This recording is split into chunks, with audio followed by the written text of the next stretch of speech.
Hello there, and welcome back to Friend Donkey Plays Smackdown Universe Mode. What is up? Say what's up, the big strong boy in the main Big strong event. boy. The go-home show before Clash at the Castle, which is going to be one hell of a clash, let me tell you. Yes. Some immovable objects are meeting some more removable objects. Loads of movable objects on Smackdown here this evening, but an interesting triple threat to kick off the show. Yes, we have since last week and Bianca Belair's debut with that title round her waist, we have found out that it is the Liberty Championship. Yeah, after having spoken with her a little bit, she's brought it over from Raw, so clearly there was some goings on Raw as they spiced up their women's division with another title.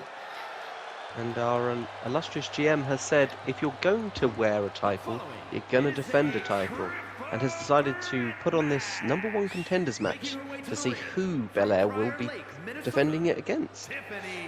After a strong debut match against Rhea Ripley, like Bianca with a lot of momentum on her side, Ripley finding her way into that match, or this match rather. Yes. But a couple of competitors we've not seen for a while, particularly Tiffany Stratton. She's sort of been on the back burner, but looking Tiffany to remake Stratton a name for herself. She has had a shot at the women's gold before the women's world title. Very true. She could be a good pick here. Eyes on the prize as per usual from Tiffy Strats. Again, finding her way eyes in. On a lot with Tiffy Strats. Eyes on a lot. On many a thing. Many a thing.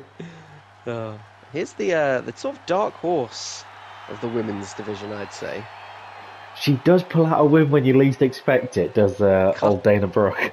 She's had a couple of upsets in her time here at SmackDown. Could this be her opportunity to maybe get her hands on some championship gold for the first time in her career? Yeah, add that gold to her gold suit. Very true. The Liberty Championship, kind of a first actually, to have a secondary women's championship. This is also true. It's definitely bringing new opportunities. A new member to the roster bringing new opportunities. I like it. Again, some of these women feeling perhaps a little overlooked with damage control shenanigans at the minute and their hot potatoing of the women's title. Yes, no one is getting a look in there. Speaking of which, it's been brought to my attention that little tete-a-tete-a-tete going on between Damage Control will be resolved at Clash at the Castle in triple threat action. Yes, the illustrious GM has had enough and wants to decide who out of them deserves the title once and for all. So it won't just be a triple threat match, it will be a Falls Count Anywhere match. Yeah, a true... It's just, whoever wins that deserves the title, and the others I don't think deserve. And that'll be the end of it. Yep. Sort it out amongst the three of you. So it's sort of a preview of triple threat action here. We've got the triple threat #1 contenders match going on for some new gold. The Liberty title. Mm-hmm. Which is a lovely looking belt. Very true. Here we go. Now, Rhea Ripley, you got to think, wants to win this, get some revenge back on Belair after her loss last week. Or 2 weeks ago. That was 2 weeks ago. It was. 2 weeks, 2 episodes, who knows? Life is moving so fast. If I could save time in a bottle. Rhea Ripley throwing Dana Brooke there. Lovely suplex. Dana Brooke now. All three of these women exchanging blows back and forth. Looking to stamp their claim on the Liberty title for an opportunity of a shot at the gold. Indeed. Revitalising the lower card of the women's division. I mean, Belair has done that in and of herself from just arriving. Yes. Again, we are under triple threat rules as Brooke sees the opportunity and thinks, you know what, I'm going to bring a chair. And Tiffany Stratton very much misjudging that drop kick to the outside. Doesn't seem to have phased her too much. She looks to take it to Rhea Ripley suplex onto the chair. And now Dana Brooke thrown into the stairs. Who's your money on for this one then, Jose? Rhea Ripley's probably looking for revenge, but I got to give it to Tiffany Stratton. I'm going to go throw it out there. I think Dana Brooke's in with a shout. They're looking for the Dana Brooke upset. I'm on the hype train. She gets it done in the money and the number one contenders matches. That's it. I mean, this is her first kind of official number one contenders match. She found her way in the Money in the Bank ladder match. Didn't quite get the job done qualifying matches, then, should we say? She's very good at getting the upset in the qualifying matches. Very much the Cody Rhodes of the women's division, let's face it. Yeah. Cody obviously not having the best time of things at the moment.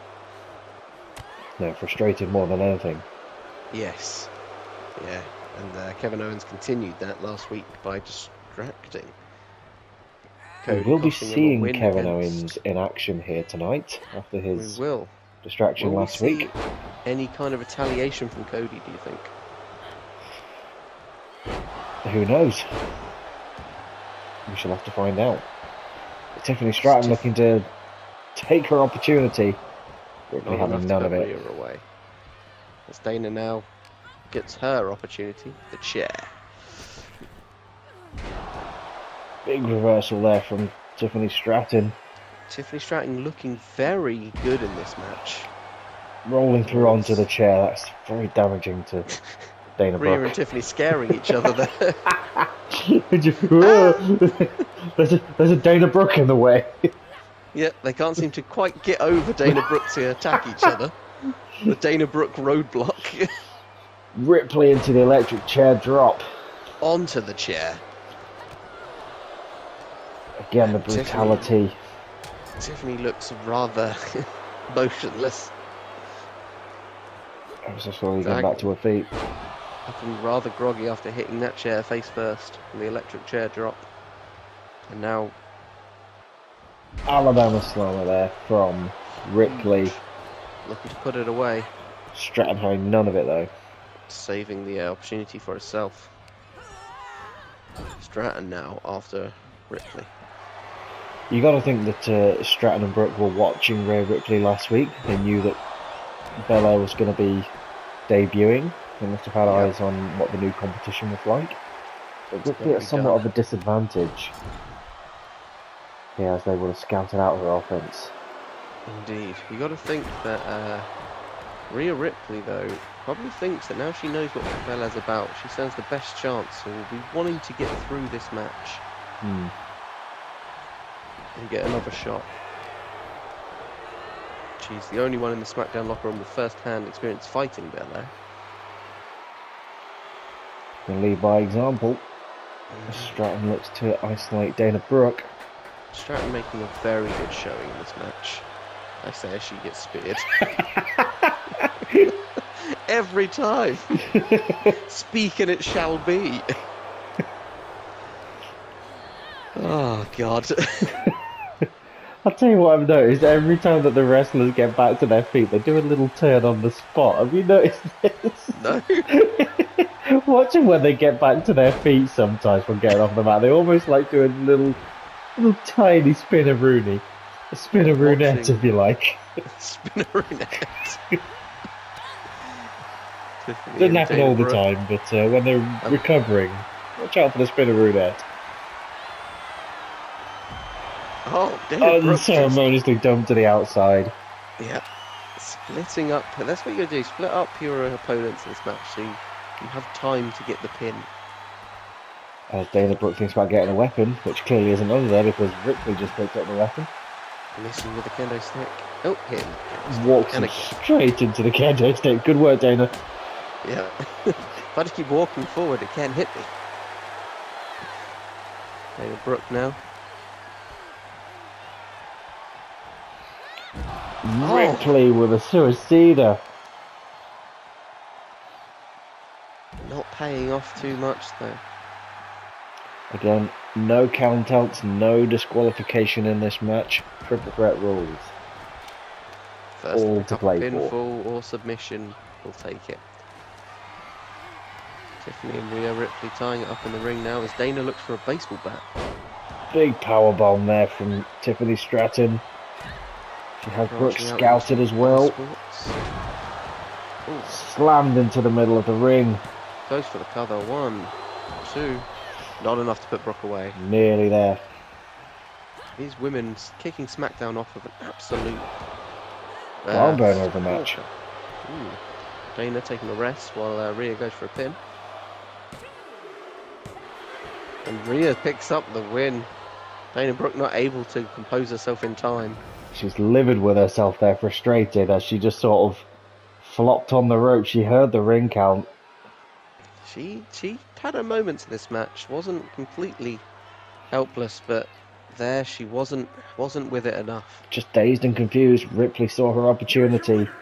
And will go on to face Belair for the Liberty Championship. In a couple of episodes' time, on the Indeed. SmackDown after Clash at the Castle, Ripley will find herself back in title action. In a very good match. And It was a very good match. So yeah. I enjoyed it.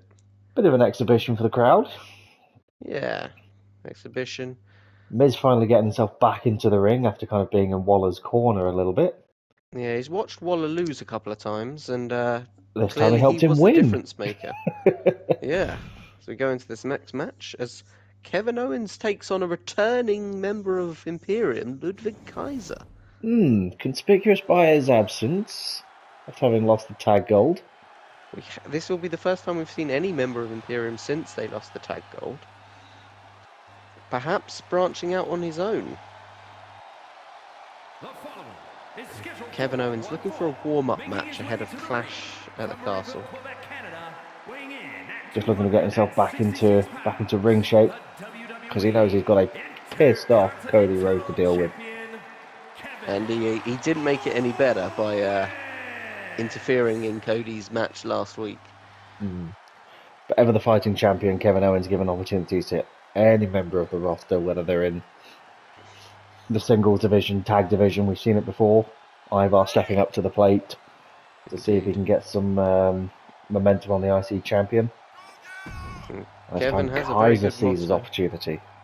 If you can beat Kevin in a match, he will grant you that opportunity. So this could be very big for Ludwig Kaiser here. Indeed, it could be. Looks somewhat lonely on the stage there. Yeah, we're not used to seeing him come out single-handedly without the ring general or the stablemate Vinci, or indeed the work experience with him. Exactly. This will be his first true test of singles competition. To see how he fares. You got to think Kevin Owens is doubly pissed off with Cody Rhodes. The fact that he's not doing things by Kevin Owens' more than reasonable playbook.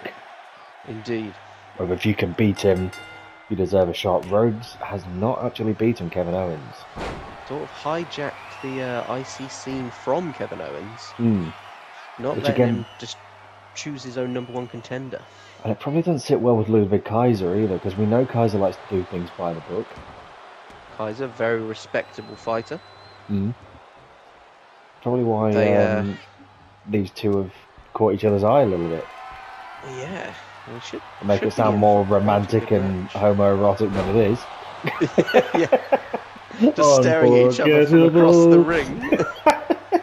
The Lady and the piano Tramp, that's who plays. they are. They're Lady and the Tramp. They're going to chow Kevin. down on a plate of spaghetti soon. Yeah, Kevin nosing a meatball across the ring.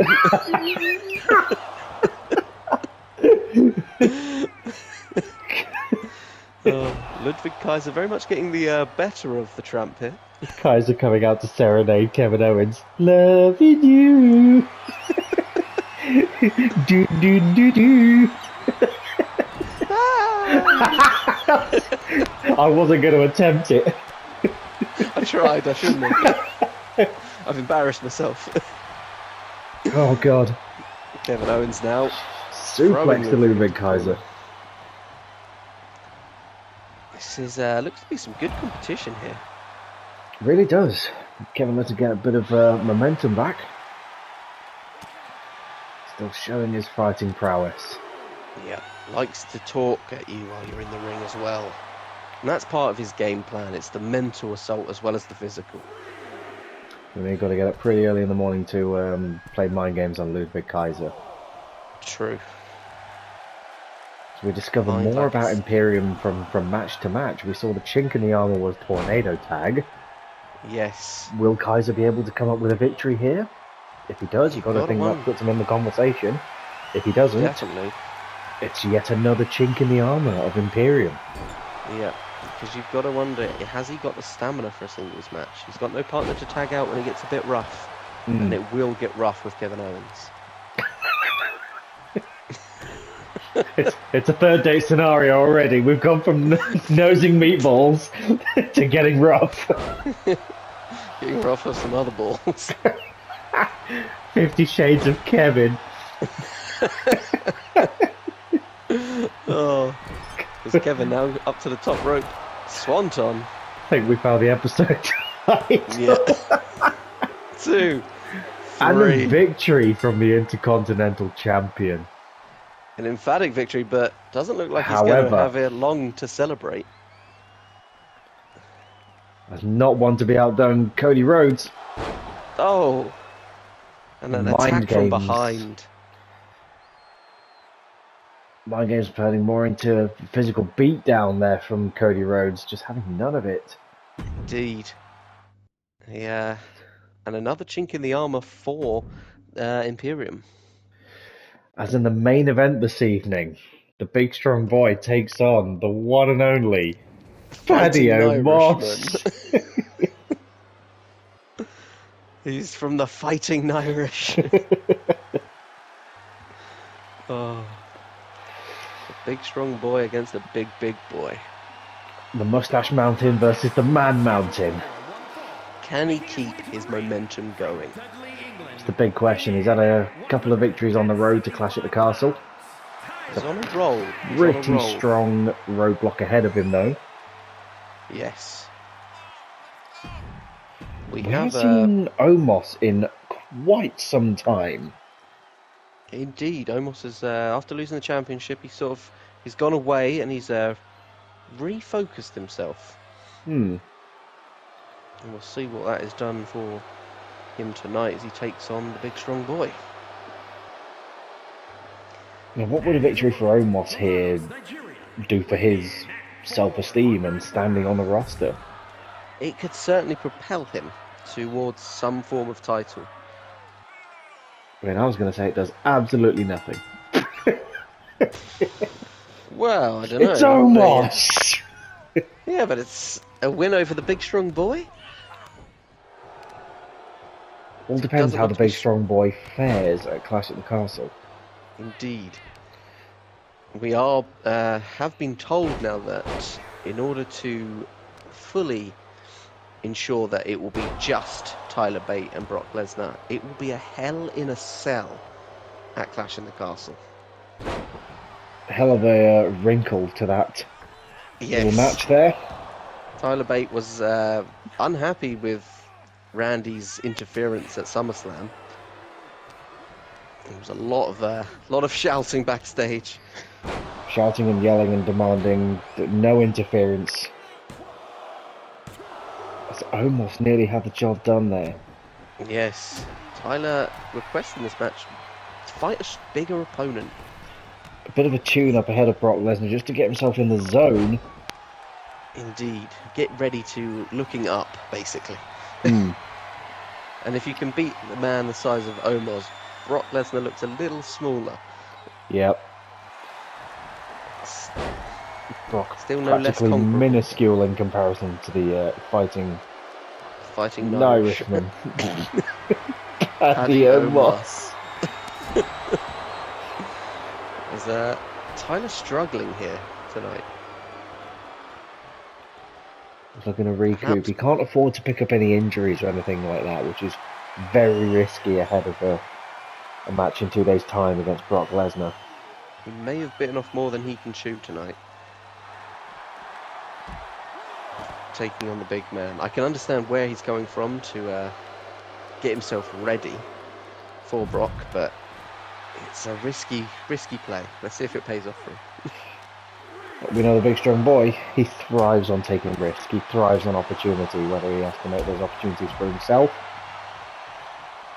Not one to sit back and rest on his laurels and just wait for the opportunities. He's taking them.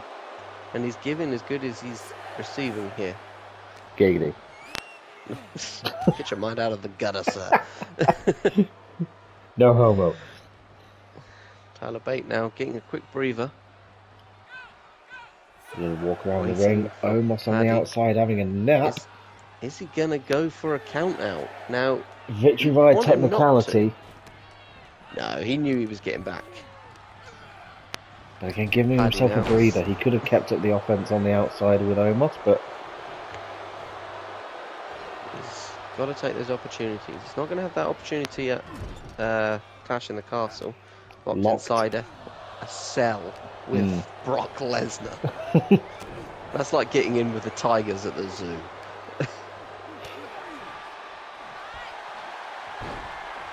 Oh, here we go into the reverse East Coast crustacean. What else can you call it? I mean, a hell of a stretch there from the big strong boy. Those are some long old legs on Paddy. Yes, yeah.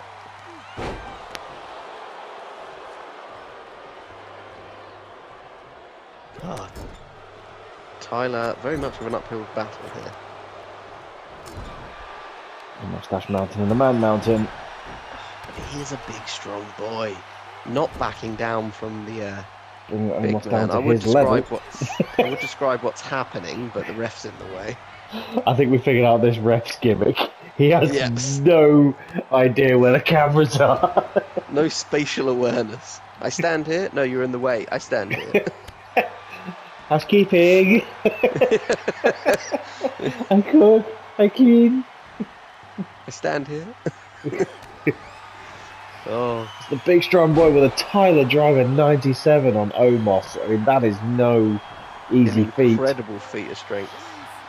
Close to the ropes, though. But perhaps it was just a little bit too much of a toll on him because he's got a rope break. Missed there. Just the stress of picking up the gargantuan Omos. Yeah, may have fried some neurons in his brain there. Yep. Tyler Bate with an aneurysm. Burst a blood vessel. Omos with some strong shots. And Bate down to the mat.